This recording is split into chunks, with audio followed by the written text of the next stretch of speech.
વિક્રમ સંવત 2082 મહાસુદ એકાદશી, તારીખ 29/1/2026 ગુરુવાર. આજે પવિત્ર વિજયા એકાદશીનો દિવસ છે. માટે આજની આ પવિત્ર એકાદશીના દિવસે સૌ ભક્તોને મારા અને સમગ્ર સંત મંડળના ભાવથી જય સ્વામિનારાયણ.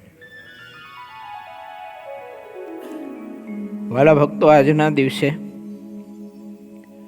ભગવાન સ્વામિનારાયણ સૌ પ્રથમ ગઢપુર પધાર્યા તે દિવસે સત્સંગી જીવન દ્વિતીય પ્રકરણ અધ્યાય 30ના આધારે આ કથા આવે છે. ભગવાન સ્વામિનારાયણે ગુરુ રામાનંદ સ્વામીની આજ્ઞા કરી અને સરદારમાં મહામોટો જન્માષ્ટમીનો મહોત્સવનું આયોજન કરેલું. ગામડે ફરતા હતા મહારાજ. રામાનંદ સ્વામી આ લોકમાંથી દેવ થયા પછી રામાનંદ સ્વામીની આજ્ઞા કરીને જે વિસ્તારમાં રામાનંદ સ્વામીનો અનુયાયી વર્ગ હતો એનું પોષણ કરવા માટે ભગવાન સહજાનંદ સ્વામીએ ગ્રામ્ય સત્સંગ સંવર્ધન એ વિચરણ શરૂ કરેલું અને સરદારમાં ભગવાન સ્વામિનારાયણે જન્માષ્ટમીનો ઉત્સવ કરેલો. એ જન્માષ્ટમીના ઉત્સવમાં રામાનંદ સ્વામીના ખરેખર અનન્ય શિષ્ય હતા માચા ખાચર કાનિયાણી ગામના. તે દર્શન કરવા માટે ત્યાં ગયેલા ઉત્સવના, અને ત્યારે મહારાજને એમને ગઢપુર પધારવા માટે આમંત્રણ આપેલું કે પ્રભુ, તમે અમારે ગામ કારિયાણી પધારો એમ. હવે કારિયાણી પધારવા માટેનું આમંત્રણ જ્યારે આપ્યું ત્યારે મહારાજે કહ્યું કે વસંત સુધી અમે અહીંયા રોકાવાનું વચન આપ્યું છે, અને વસંતનો ઉત્સવ કરીને પછી અમે તમારે ગામ આવીશું.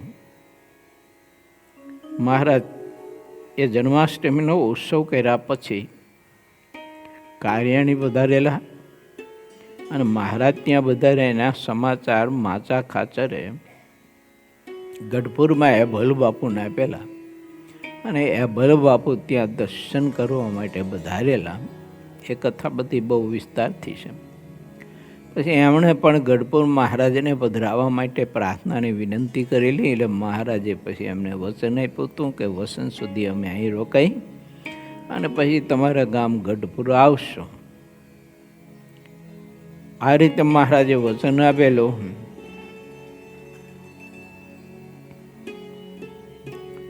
એબલ પરિવાર ત્યાં રોકાયો અને રાજ્યની બધી વ્યવસ્થા એમના શાળાને સોંપી અને આખો પરિવાર ત્યાં કારિયાણી જ રોકાયો.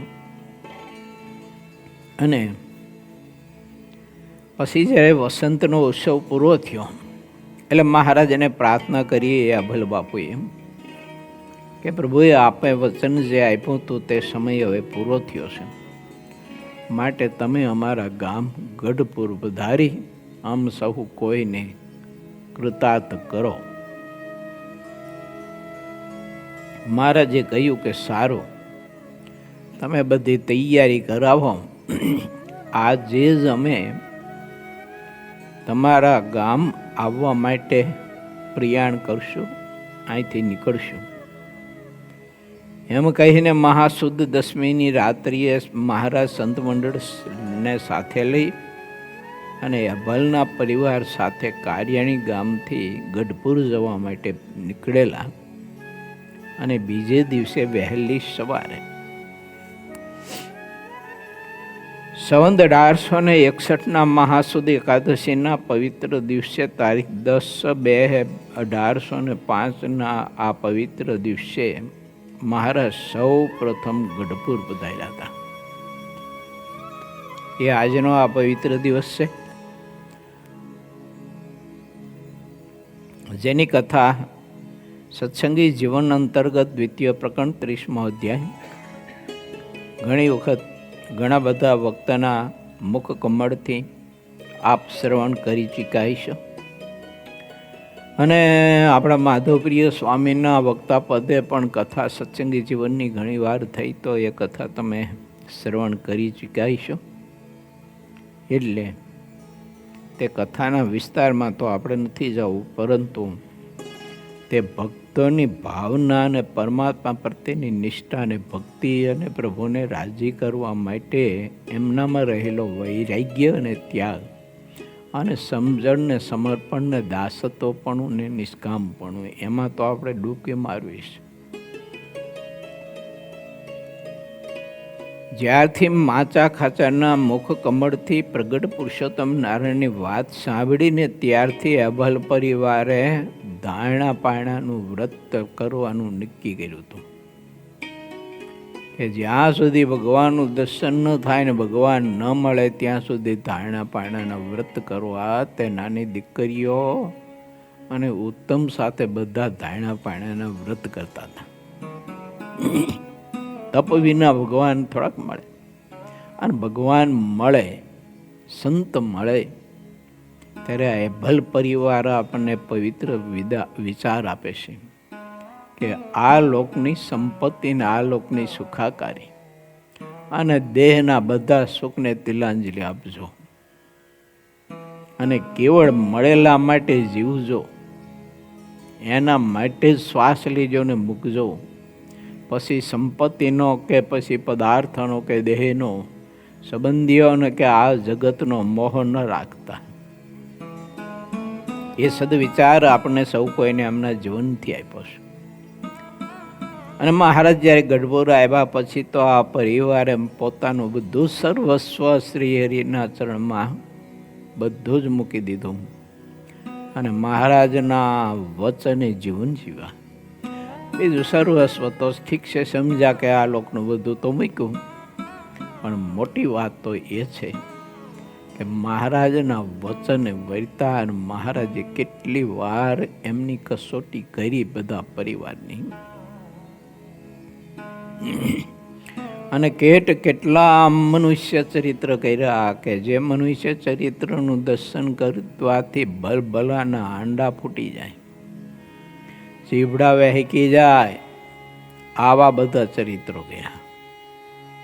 તોય આ પરિવારને ભગવાન સ્વામિનારાયણ વિશે કોઈ પણ મનુષ્ય ભાવનો, માયક ભાવનો, સંકલ્પનો ક્ષોભ પણ નથી ઉપજો. આ વાત મારે તમારે સમજ્યા જેવી અને પકડા જેવી છે કે આપણે શાસ્ત્ર વાંચતા હોય અથવા કોઈ વક્તાના માધ્યમે આપણે કથા શ્રવણ કરતા હોય અને એમાં ભગવાનના કોઈ એવા ચરિત્રની કથા આવે ને ત્યારે આપણે પરીક્ષિત મહારાજાની જેમ સંદેહ ન કરવો. એમાં ભગવાન એટલે ભગવાન, આ એ તો સર્વભોગતા છે, કરતોમાં કરતો અન્યથા કરતો પરમાત્મા છે. એટલે એ બલબાપુના પરિવારની સમજણમાંથી મારે તમારે આ સમજણ કેળવા જેવી છે. અને કારિયાણીના માચા ખાચર, વસ્તા ખાચર ઘણા બધા ભક્તો હતા કારિયાણીમાં, પણ એ બધા ભક્તોના જીવનથી પણ ઘણું બધું પ્રાપ્ત કરવા જેવું છે. કેવો વૈરાગ્ય હતો માચા ખાચરની, કેવો ત્યાગ હતો, કેવી નિષ્ઠા હતી, ભગવાનના સ્વરૂપની નિષ્ઠા કેવી, બોલો. મધ્યના 38માં આ વાત મહારાજે પોતે દોહરાવી છે. પૂર્વે પોતે માર્ગીના પંથમાં હતા. કોઈ કિમિયાગર ત્યાં આવ્યો, રૂપામાંથી ચાંદી કરવાનું, ત્રાંબામાંથી રૂપું કરી દેવા માટેની જે વાત કરી, ત્યારે હાથમાં લાકડી લઈને ગામબારો કાઢી મૂક્યો. કેવો ત્યાં એને સંપત્તિનો કોઈ મોહ નહીં, પરમાત્મા નહીં, એની ઈચ્છા હતી. અને એને કહ્યું, ગામબારો જા, અમારે ભગવાન સિવાય કોઈ ચીજ વસ્તુ પદાર્થ ધનની અમને કોઈ અપેક્ષા નથી. અમે તો પ્રભુ માટે જીવીએ છીએ અને પ્રગટ પ્રભુની પ્રાપ્તિ માટે અમારી આ યાત્રા છે, જીવન યાત્રા. હવે એમને મહારાજ એ વખતે તો મેળા નહોતા, પણ તોય ભગવાનને પામી જવા અને ભગવાનને ભજવાની એ વખતે ભૂખ તો બહુ હતી એમને. પછી મહારાજ મળ્યા એ પછીની કથાઓ તો આપણે બધા જાણીએ છીએ, પણ પૂર્વે ભગવાનને પામવાની, પ્રભુને ભજવાની ભૂખ કેટલી હિસાબ ભક્તરાજની.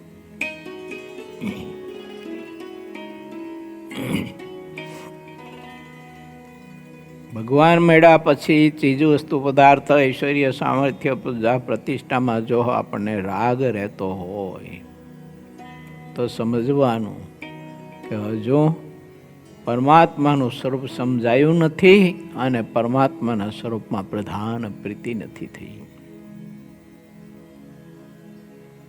બાકી તો ગઈકાલે મેં કહ્યું હતું ને, આ જગત પૂજા પ્રતિષ્ઠા માન સન્માન આપણને અંદરથી હાવ ખોખલા કરી નાખે, ઉપરથી હૈરા બહેરા રાખે, ઉપરથી હૈરા બહેરા રાખે અને અંદરથી આપણને હાવ ખોખલા કરી નાખે. માટે પરમાત્માની ભક્તિ કરવી અને પ્રભુનો રાજીપો પ્રાપ્ત કરવો અને પ્રગટ ભગવાનને ભજવા, આ સિવાય બીજી અપેક્ષાઓ મારે ને તમારે આ લોકમાં કોઈ પ્રકારની રાખવી નહીં. ઠાકોરજી તરફથી મળતું હોય તો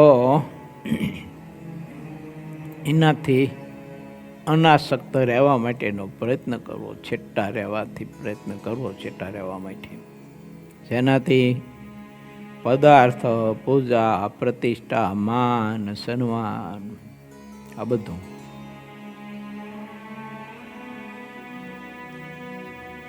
મહારાજે પોતાના જીવનમાં આપણે દર્શન કરાવ્યું છે. વસ્તુ ન હોય, વસ્તુનો યોગ ન હોય અને મેળવવાનું સામર્થ્ય ન હોય આપણામાં, ત્યારે તો અનાસક્ત બધા રહી શકે, ન રહી શકે. વસ્તુ ચીજ વસ્તુ પદાર્થ મળતું ન હોય ને મેળવવાની સામર્થ્ય પણ ન હોય, ત્યારે તો હવ રહી શકે અનાસક્ત. પરંતુ પદાર્થની ઉપલબ્ધિમાં પ્રાપ્તિમાં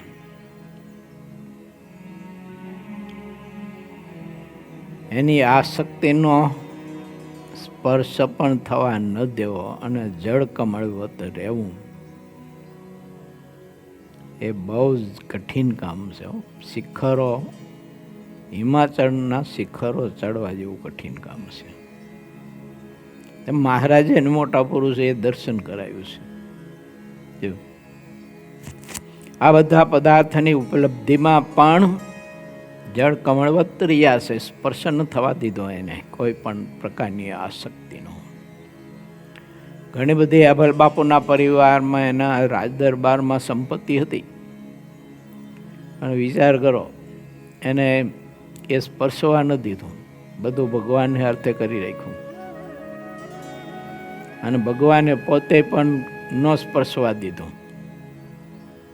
ઓલા બધાએ આખા પરિવારે ભગવાનને અર્થે કરી દીધું, રાજ ધન સંપત્તિ બધું ખેતીવાડી બીજું દસ્તાવેજ કરી એને ત્રામાના પત્રમાં આપી દીધું. તો મહારાજે વરી પાછું એ બધા એને એ બધું કાર્ય સંભાળવા માટેની જવાબદારી આપી દીધી, દોહરું પાછું એમના માથે નાખી દીધું. બેની વિરક્તતા તમે જો, બેનો વૈરાગ્ય જો,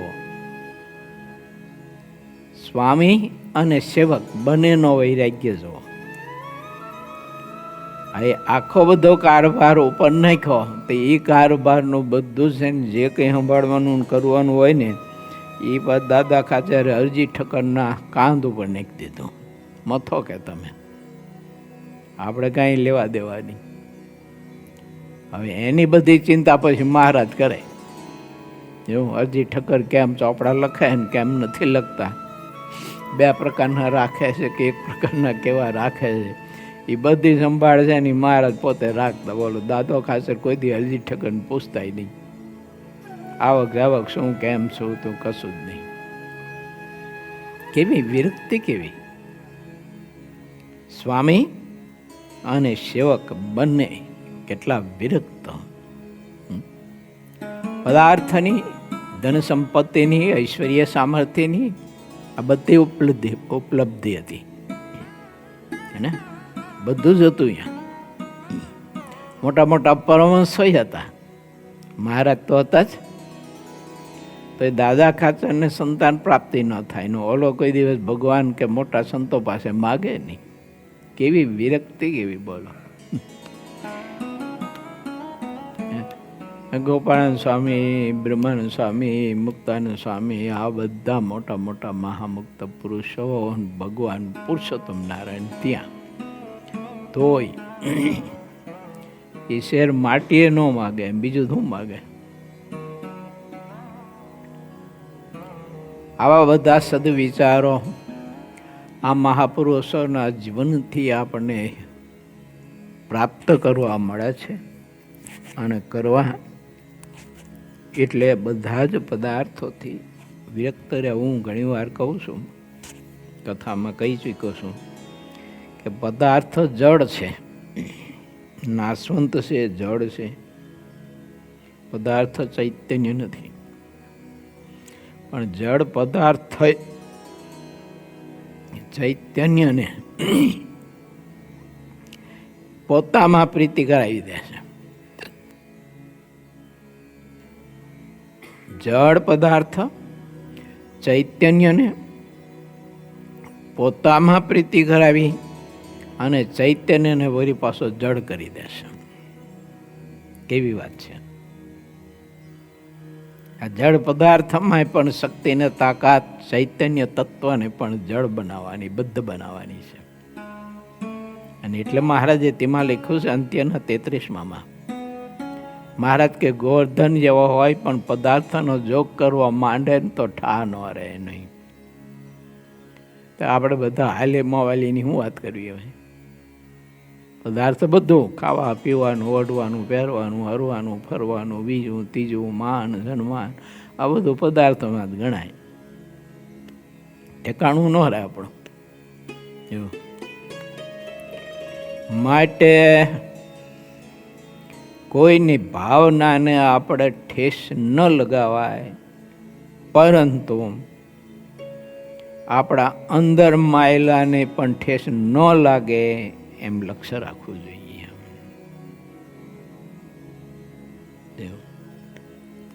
નહીતર આ લોકનો ભાવ, આ લોકની પૂજા પ્રતિષ્ઠા, આ લોકના સન્માન, મેં કહ્યું તેમ આપણને અંદરથી બિલકુલ હાવ ખોખલા કરી નાખે. ઉપરથી બધું હૈરું બૈરું દેખાય, અંદરથી ભગવાનમાં પ્રીતિ બિલકુલ ન હોય. એવું ઘણી જગ્યાએ દર્શન કરવા મળતું હોય છે. ત્યારે નિત્ય નિયમિત મંગળા કરતા હોય, શણગાર કરતા હોય, કથા કરતા હોય, બધું નિયમ, લીલા, ચેષ્ટા વગેરે વગેરે બધા જ નિયમ, માળા, જપ, ધ્યાન, વ્રત, તપ, બધું જ. પણ પછી એના કારણે જેમ જેમ સમાજ તરફથી પ્રતિષ્ઠા મળતી જાય તેમ તેમ ઓલાનું પતન થતું જાય. શેનાથી જાય? પ્રતિષ્ઠાથી પતન થતું જાય.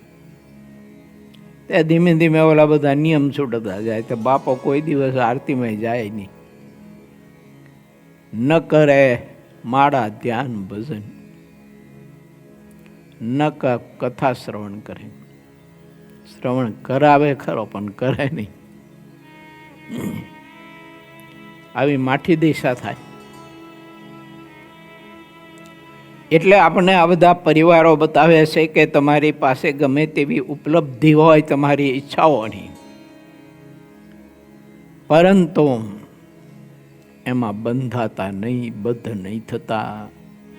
એને દુઃખરૂપ માનજો, એને પોઈઝન માનજો, એમાંથી વિરક્ત રહેજો. અને એક ભગવાન શ્રીહરિની મૂર્તિમાં પ્રીતિ કરશો. નહીતર મહારાજે લખ્યું છે, બહુ અદ્ભુત વાત લખીશ. મધ્યનું ચોથું, મહારાજ કે ફાટેલ લંગોટ અને તૂટેલ તુંબડી, આ બેમાંથી મનને ઉખેડવું મહા મુશ્કેલ છે. જો સમજણ ન હોય તો. હવે આ તો એક છેલ્લી વાત કહેવાય ને, ફાટેલ લંગોટ અને તૂટેલ તુંબડી, એમાંથી મનને ઉખેડવું મહા મુશ્કેલ છે. તો પછી પૂજા પ્રતિષ્ઠાન સન્માન વખાણ પ્રશંસા ખુશામતીઓ, એમાંથી તો જીવ બિચારો કેવી રીતે બચી શકે? એના હાણસામાંથી એ છૂટી ન શકે. ભજન સામે સરસ મજાનું પદ અવારમાં વિદ્યાર્થીઓ પૂજા કરીને આરતી પૂરી થઈ ત્યારે સંભળાયું. આરતી પહેલા કેમ? આરતી પહેલા, હું તો જાઈશ ગિરિધર જોવા મા મને વારીશ મહા. માયાના બધા ખેલ જબરવાય છે. જો કોઈ પુરુષના વચને સમજાઈ જાય તો બચી જઈએ. એને દેખાતું હોય મૂર્તિમંત બધું, કે માયા ઘેરો ઘાલીને ફરે છે. એટલે આને ચારેય બાજુ છે ને માયા ફરી વેરી છે. હવે જો આ પ્રભુના આશ્રયમાં નહીં રહે, કોઈ ભગવાનના એવા પુરુષના આશ્રયમાં નહીં રહે, તો માયા છે ને આને આખે આખો ગળી જશે. અને માયા ગળી જાય ત્યારે પછી એ જીવને ક્યાં ઉપાડીને નાખે ખીણમાં કંઈ નક્કી નહીં. એટલે આ બધા મહાપુરુષો આપણે પોતાના જીવનથી આ વાત બતાવે છે. ભગવાન શ્રી હરિએ બહુ જ અદ્ભુત બધા વિચારો આપણને આપ્યા છે, જેને સિદ્ધાનંદ સ્વામીએ પોતાની કલમે કંડાર્યા છે. 24મા પૂર્ણના 44મા તરંગની કથા ગઈકાલે આપણે શ્રવણ કરી, સમજવા માટેનો પ્રયત્ન કર્યો.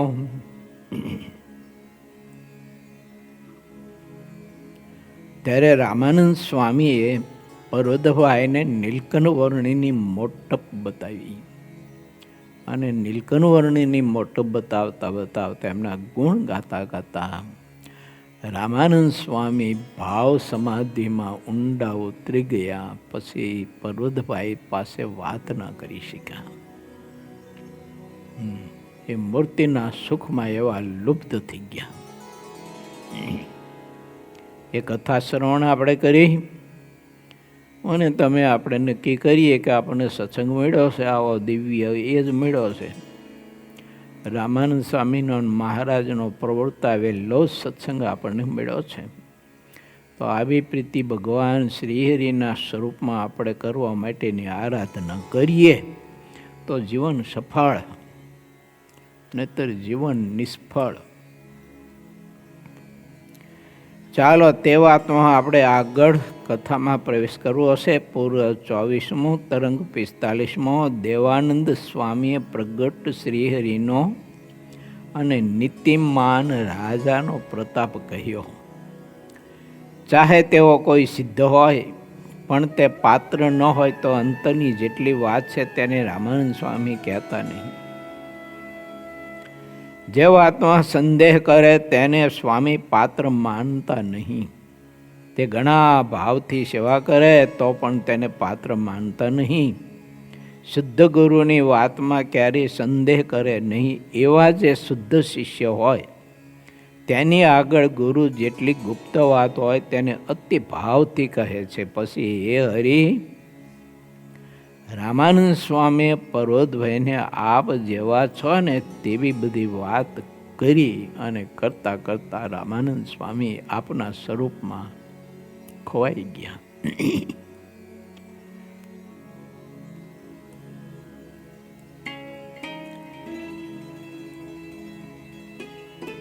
શ્રીહરિની સર્વોપરિતાનું વર્ણન જે રામાનંદ સ્વામી પર્વતભાઈ પાસે કર્યું ને તે સિદ્ધાંત સ્વામીએ લખ્યું છે. જે કાંઈ વસ્તુ માત્ર કહેવાય છે તે સર્વેનું કારણ તો આ વર્ણિ છે, પણ તેમનું કારણ કોઈ નથી. એવા આ વર્ણિ કારણ રૂપ છે. કારણ રૂપ કહાવે ધર્મ સૂત, કારણ રૂપ કહાવે. શાને એવું પદ છે? બધાયનું કારણ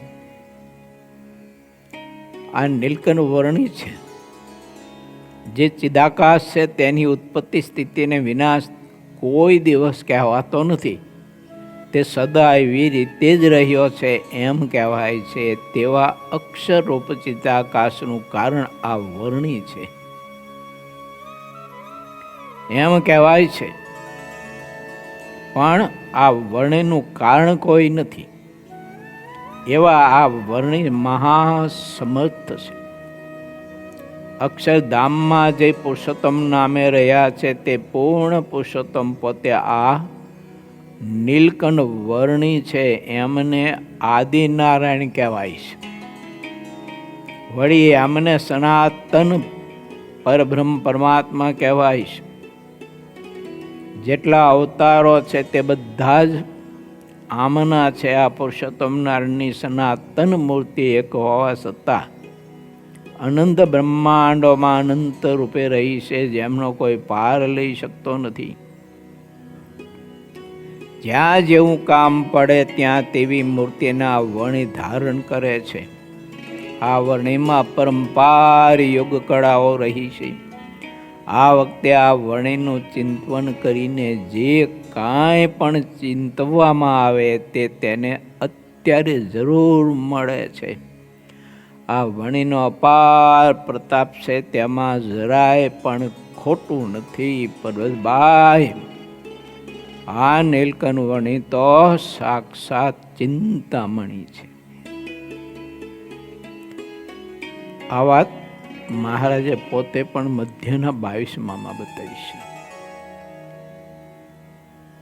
ભગવાનની મૂર્તિ ચિંતામણી રૂપ છે, માટે ભગવાનની મૂર્તિ રૂપી ચિંતામણીને પકડી રાખવી, પણ હેઠી ન વેલવી એવું લખ્યું. એવું મધ્યના 22માં કહ્યું છે. પછી પર્વતભાઈએ રામાનંદ સ્વામીએ કહેલી વાતને પોતાના મનમાં નિશ્ચિત કરીને માની. રામાનંદ સ્વામીએ પર્વતભાઈને જેવી વાત કરી તેવું તેમનું અંતર તરત થઈ ગયું. અર્થાત તરત જીવોમાં હા પડી ગઈ. તેથી તરત સ્વામીએ જેમ કહ્યું હતું તેમ જ પર્વતભાઈને બધું અલૌકિક રૂપ દેખાવા લાગ્યું. ત્યારે શ્રીહરિએ દેવાનંદ સ્વામીને કહ્યું કે આ અતિ ખાનગી વાત તમે ક્યાંથી જાણી?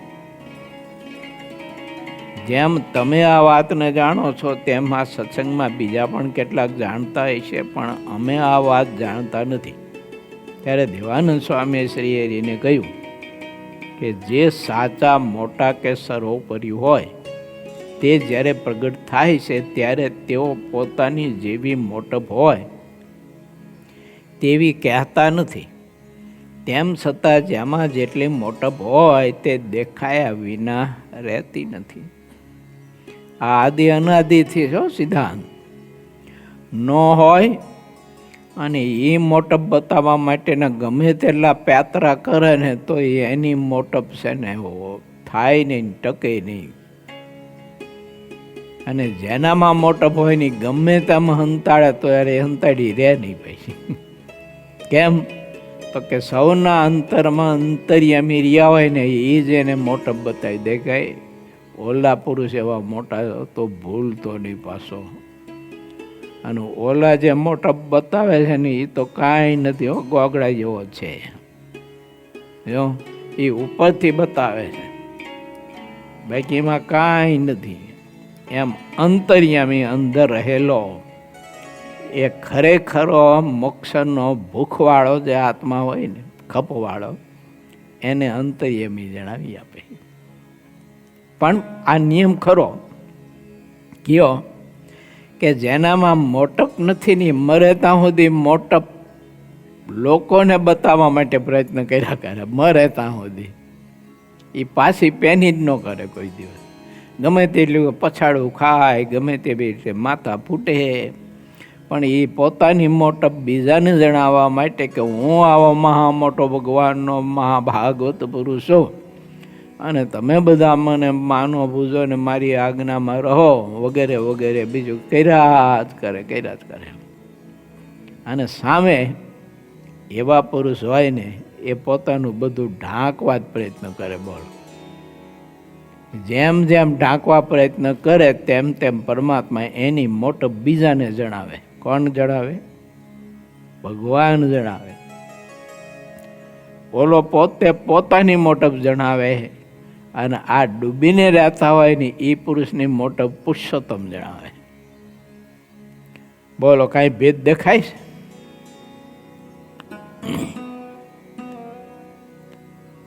જેમાં એવો પ્રતાપ હોય તેવો તે પ્રતાપ તેના આચરણ વિચરણમાં દેખાઈ આવે છે. તે છુપાતો રહેતો નથી. સિંહ, ચોર, લૂંટારા, કપટી, કુટિલ, પ્રપંચી, દગાબાજ મનુષ્યને ભય ઉપજાવે છે અને દુઃખ દેતા રહે છે. આ ભૂમિ ઉપર જેટલા રાજાઓ છે તે પણ પોતાની પ્રજાને ચાહે તેવું દુઃખ દે છે. હે પ્રભુ, પ્રજાની રક્ષા કરે એવા તો આપના સિવાય બીજા કોઈ નથી. ઘણા બધા જ એકાદ બીજાને છેતરતા રહે છે, ઠગતા રહે છે અને બધા ધન માટે અને નારી માટે વધુને વધુ બધા જ પ્રયાસ કરતા હોય છે. અધર્મમાં પણ ધર્મ માનીને પોતે કીર્તિમાન છે ને ધર્મિષ્ઠ છે એવું જગતમાં બતાવીને જગતના જીવ પાસે મનમાની ધન સંપત્તિ અને ખાદ્ય પદાર્થો બધા પ્રાપ્ત કરી અને વિષયો ભોગવી અને આ લોકો કેવળ ને કેવળ વિષયાંધ થઈ અને ખોટું જીવન જીવતા હોય છે. એટલે પછી મોક્ષનો માર્ગ ત્યાં બંધ થઈ જતો હોય છે. પણ જેને જ્ઞાન ને સમજણ નથી એને ત્યાં મોક્ષનો માર્ગ ખુલ્લો દેખાતો હોય છે અને જ્યાં ખુલ્લો છે ત્યાં મોક્ષનો માર્ગ એને બંધ દેખાતો હોય છે અજ્ઞાની જીવને.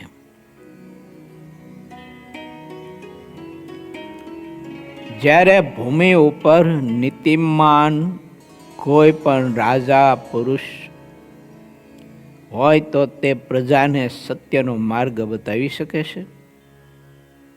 દેશના જેટલા ગામ ને નગર છે તે બધામાં તેણે નીતિ ભણાવવાને માટે સુંદર એ નિશાળો કહેતા વિદ્યાલયો કહેતા પાઠશાળાઓ એવા નીતિમાન પુરુષો બનાવતા હોય છે અને ઘણા બધાને સાચું જ્ઞાન એના દ્વારા અપાવતા હોય છે.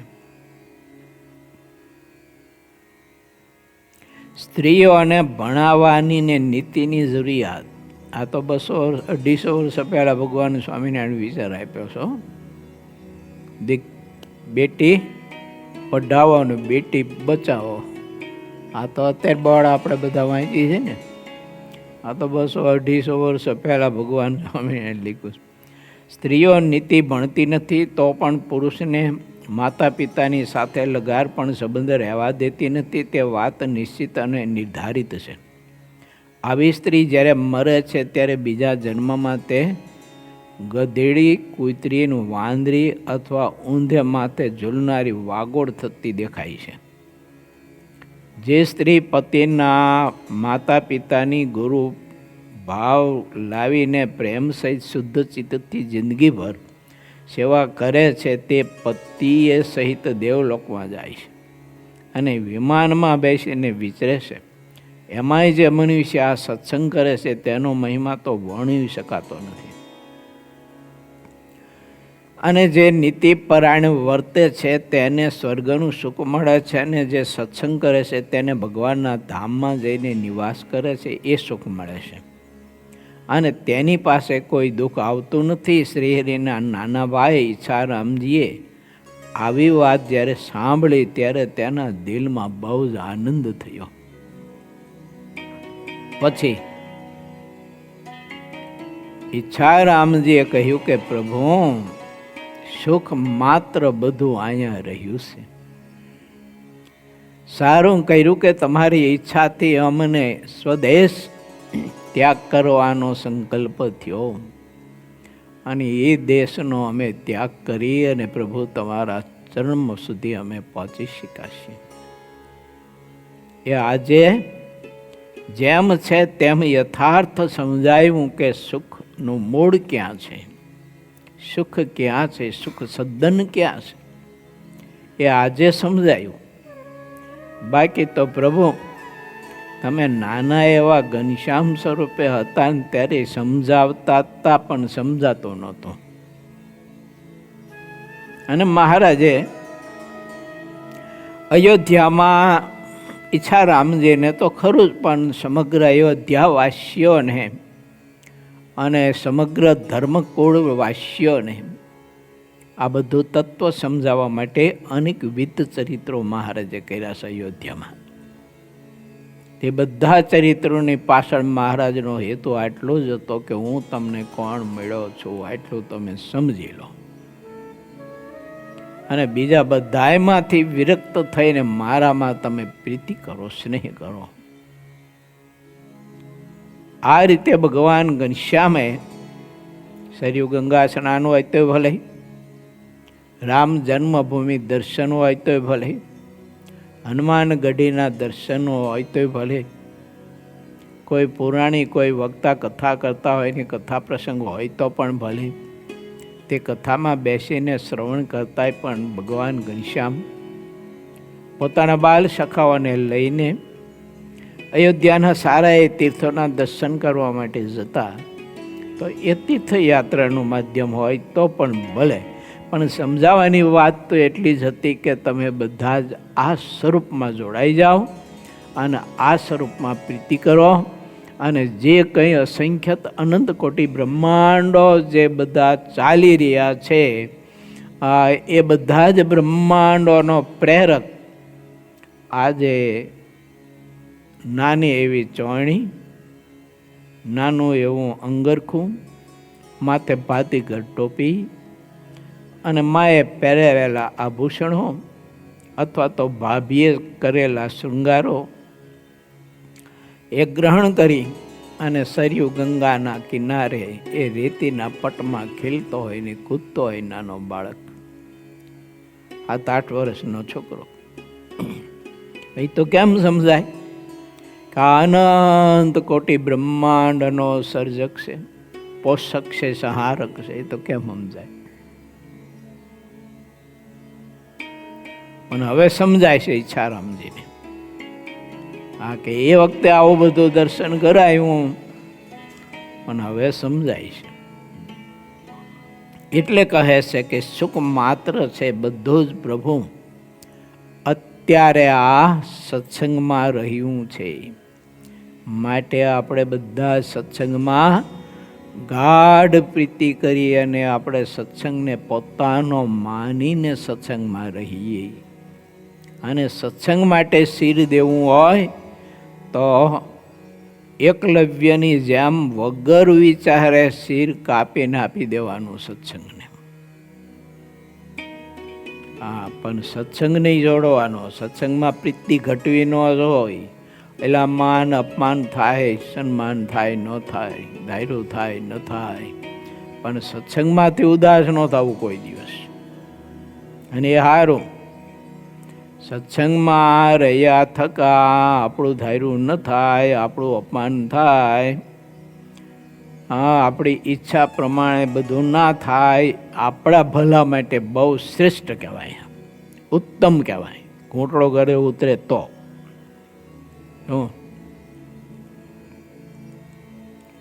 શું કરવા? તો વૃત્તિ પાછી રહે. અને સમજણ હોય તો સત્સંગમાં જ્યારે આપણું અપમાન થાય ને ત્યારે આત્મા રહ્યો ને એ ભગવાનને મળવા માટે પછી મંડી પડે. માણસ એને અમુક પ્રસંગ આવે ને જીવનમાં ત્યારે બે જ વિચાર કરે, કાં મરવાનો અને કાં પ્રભુને મળવાનો. સુજ્ઞ પુરુષ હોય તો એ ભગવાનને મળવાનો ઉપાય કરે, અને અબુધ અજ્ઞાની જીવ હોય તો એ મરવાનો વિચાર કરે કે હવે બસ જીવન જીવવા જેવું જ નથી, મરી જવું છે મારે.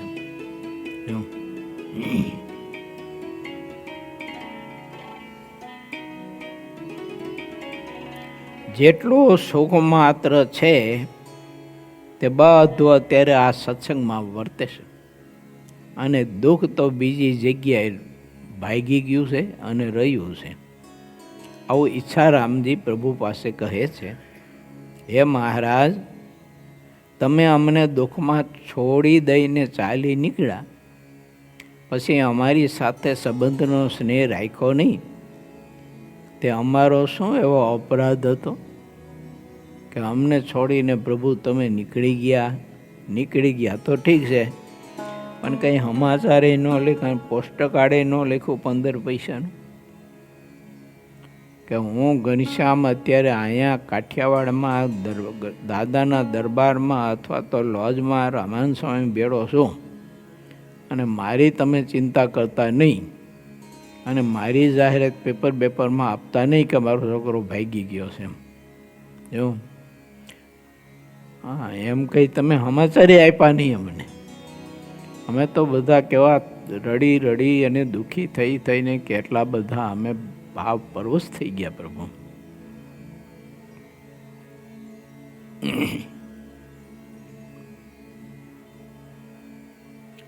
જે અપરાધે કરીને અમને આપનો આટલા દિવસ સુધી વિયોગ થયો અને રહ્યો, અને અમે પાર વગરનું દુઃખ સહન કર્યું છે,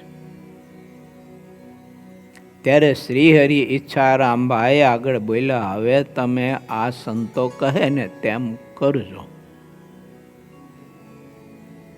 આ મારા વચનમાં જ સુખ માત્ર રહ્યું છે ઈચ્છારામજી, સંતો કેમ કરજો. જોખમ હશે એટલે જ ને, કેમ કે ભગવાનના ભાઈ ને, એટલે ક્યાંક એવું થઈ જાય ને પાછું કે હું ભગવાનનો ભાઈ છું એમ. મને તમે કોણ કહેનારા, હું ભગવાનનો ભાઈ છું એમ. તમે કોણ મને કહેનારા, હાલ તો ચાલા. મહારાજ કહે છે કે ઈશારામજી, આ સત્સંગનું જે સુખ છે ને, એ સુખ નહીં, આનંદ કાયમને તમારે કાયમને માટે માણવો હોય ને તો આ સંતો કહે તેમ કરજો. એની પાસે પછી તમે અમારા ભાઈ છો એવી વાયડાઈ ન કરતા છો, એ બરાબર છે એવું. પણ આ સંતો બધા અક્ષરધામના મુક્ત છે, તમે અક્ષરધામના મુક્ત છો, અને અમે અક્ષરધામના અધિપતિ છીએ. એટલે આ વાતનું તમને અનુસંધાન આ સંતો રખાવશે, બાકી નહીં રહે. મને તમને આપણી ખરી જાતિનું અનુસંધાન છે, અને ભગવાનના સંત સિવાય કોણ રખાવી શકે કે તું મુક્ત છું,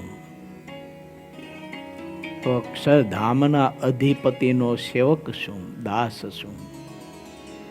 પહેલાં તો ગ્રસ્ત નથી, પુરુષ નથી, સ્ત્રી નથી, રાજા નથી, તું રંક નથી,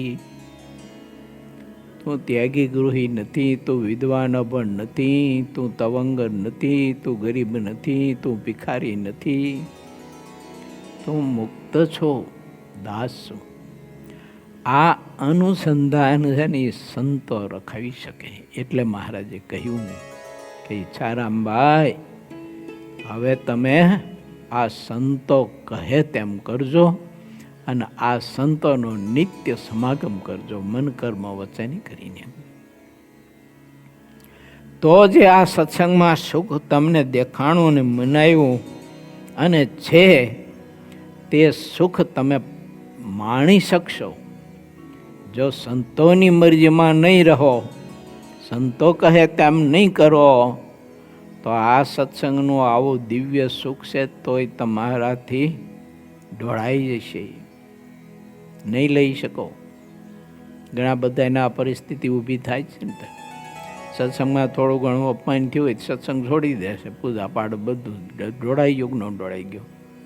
એક બે વખત દાખલો આપી છે કે અમે નાના હતા ત્યારે ધૂળેટીનો પ્રસંગ હતો. તે એક હરિભગતને એક છોકરાએ થોડો કામ કલર ઉડાડ્યો એક વાટકો ભરી. એમાં હરિભગતે મંદિર મૂકી દીધું. બોલો, છોડી દીધો, સત્સંગ જ છોડી દીધો, ઘંટી બંટી બધું મૂકી દીધું. હવે કે આ મંદિરમાં પગ મૂકી બીજા બાપનો સારું ત્યારે બીજું બીજે પગ મૂકશો. આવા તો કંઈક જીવ સત્સંગમાંથી એવું યાદ આવ્યો આવી નાની બાબતમાં. હા, હવે એની પાછું મેં જોયેલી વાત તમને કહું. એ ચાલ્યા જતા તો ઓલા છોકરાએ એક નાનો વાટકો આમ કલર ઉડાડ્યો. હવે આગળ ગયા ને એના ભાઈની પત્ની એટલે એને ભાભી થાય ને, એની ભાભી છે ને આવડું બગોણું ગાય દોવાનું હોય ને દૂધ ભરવાનું, તે આવડું બગોણું એ ભરીને રાખેલું. મારો દિયર આવે એટલે અભિષેક કરવો.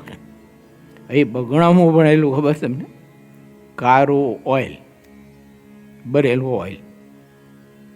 પછી આજુબાજુમાંથી ગોતી અને કૂતરાનો ખોર, પછી ગાયનું ભેંસનું હોય તો સારું, પણ ઘોડાનું મૂતર નાખ્યું એને. આ ઘોડાનું મૂતર સારું ગંધાય બહુ એવું. અને એ ઘડો ભરીને રાખેલો. અને કે દિયર આવે એટલે દિયરના વધામણા કરી ધૂળેટીના, તે દિયર ઉપર પછી દોડીને અભિષેક કર્યો. ઓલો ઊભો ઊભો હે કરતો, લે ભાઈ ભી આવું કરાય કે, લો હે ભાઈ ભી આવું કરાય, ભાઈ ભી કે આ તો આવું જ કરાય કે. આ નજરે જોયેલી વાત કહું છું તમને. સત્સંગમાં એક છોકરાએ એક વાટકો નાનો, એક કલર પ્રસાદીનો પાછો, એ પ્રસાદીનો કલર ઉડાડ્યો. હવે એ છોકરાએ ઉડાડ્યો કહેવાય? એલા પ્રભુએ ઉડાડ્યો કહેવાય? એ કલર પ્રભુએ પ્રસાદીનો એને આપ્યો કહેવાય. અને ભાભીજીએ કેવો પ્રસાદ આપ્યો બોલો? આગળ બાજુથી કૂતરાનું ગુ ભેગું કરી રાખેલું એની ભાભીએ, એ બધો આગારીને નાખ્યો એમાં. તારે પછી અસલ ભાષામાં વાત કરવી પડે ને તારે. હું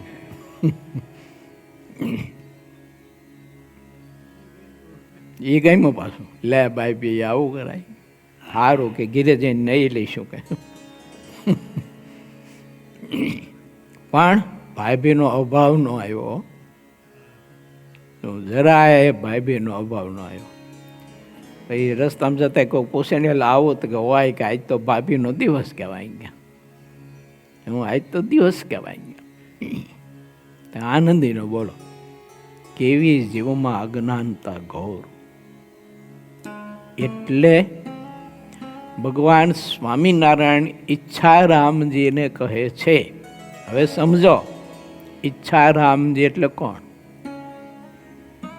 ભગવાનના ભાઈ એટલા પૂરતી વાત. ઈચ્છારામજી કોણ કહો જોઈ? ઈચ્છારામજી માત્ર ને મહારાજા આજ્ઞા કરે છે કે સંતોની મરજીમાં રહેજો. ઈચ્છારામજી એને કહેવાય જે પોતાની ઈચ્છા પ્રમાણે જીવન જીવતા હોય. ઈચ્છારામજી એને કહે છે મહારાજ. જો આપણે હોય તો આપણે બધા ઈચ્છારામજી, મનમાં ઈચ્છામાં આવે એમ જીવન જીવતા હોય એને ઈચ્છારામજી કહેવાય. એ બધાને મહારાજ સંદેશો આપે છે કે એ ઈચ્છારામજીઓ આ સંતોના વચનમાં રહેજો, કેમ કરજો, સંત સમાગમ કરજો, મહાત્મય સમજજો, આ સત્સંગનું સુખ લેજો. નહીતર પછી સંસારના સુખમાં તો તમે એટલા બધા પીડા પામશો, એટલા બધા પીડા પામશો, ન પૂછો વાત. એવી પીડા કેવી ખ થઈ હોય, હારી પેટ ખંજોર્યું હોય. આપણે ખ થાય એટલે હારી ખંજોર તો બહુ આવે.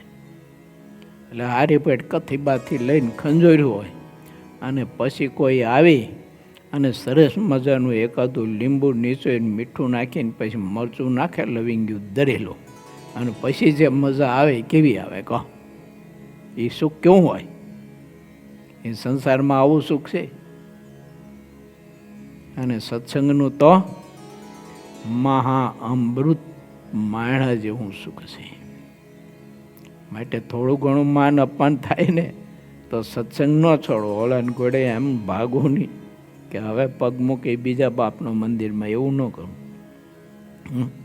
કરવું હોય તો કરું, કહેવું ભાઈ બે તારા ઘરમાં મેં પગ મૂકી બીજા બાપનો હોય, એમ છેડા તોડવા જગતથી, સંસારમાંથી, વિષયોમાંથી. પણ સત્સંગ ન છોડવો. સત્સંગમાં કોઈ દિવસ આપણને અભાવ ન આવવો જોઈએ. સત્સંગમાંથી પ્રીતિ ઘટવી ન જોઈએ. આટલી તો સમજણ કેળવી જ રાખવી. ઇતિ શ્રી સહજાનંદ સ્વામી શિષ્ય સિદ્ધાનંદ મુનિ વિરચિત શ્રી હરિચરિત્રામૃત સાગરના ચતુર્વિસ્ફુરમાં દેવાનંદ સ્વામીએ પ્રગટ શ્રી હરિનો અને નીતિમાન રાજાનો પ્રતાપ કહ્યો. એ નામે 45મો તરંગ સમાપ્ત થયો. શ્રીપતિમ સિદ્ધરમ સર્વદેવેશ્વરમ ભક્તિધર્માતુજમ વાસુદેવમ હરે માધવમ કેશવમ શ્રીકામધામ કારણમ સ્વામિનારાયણમ નીલકંઠમ ભજે સહજાનંદ સ્વામી મહારાજની.